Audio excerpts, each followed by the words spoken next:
আল্লাহ রাসূল সাল্লাল্লাহু আলাইহি ওয়াসাল্লাম ফরমায়, ওই ব্যক্তি যার অন্তর মসজিদগুলোর সাথে লটকানো থাকে, ওই যুবক ভাই, ওই ব্যক্তি, এখানে যুবক বলে নাই, ওই ব্যক্তি মানে কে?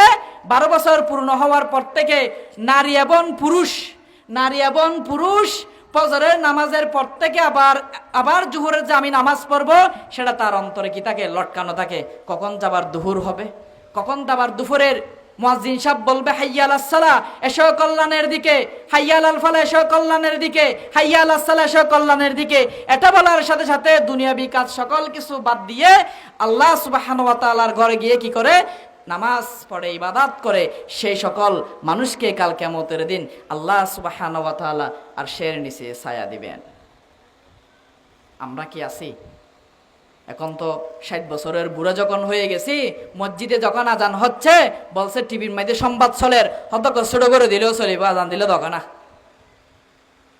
ঠিক নেবে? ঠিক একটু ছোট করে দিলে হবে, সাউন্ডটা ছোট করে দাও, চলিত পারিব। উজুরে হাস উজুরে করে, আর হাস আর করি না, উজুবিল্লাহ।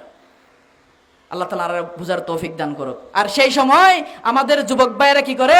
হানে হেডফোন দে, আজান দিলে দরকার না, আওয়াজ ছোট করে দিয়ে ফুনিত পারে। কিতাবুল আন্তাস, কিতাবুল ফেসবুক, কিতাবুল ইউটিউব, আন্তাজেরি মারা দে, খালি কিয়ামতের দিন দেখাইব ভাই। তো সুতরাং আমরা সেই মহান রব্বুল আলামিনের কাছে শুকর করি, যে মহান রব্বুল আলামিন আমাদেরকে আজও পর্যন্ত দেহর মধ্যে রূহ নামক শব্দটা জারি রেখে, নিঃশ্বাসে জারি রেখেছে, তওবা করার সুযোগ দিয়েছে। এটাই বিশ্বাস করতে হবে।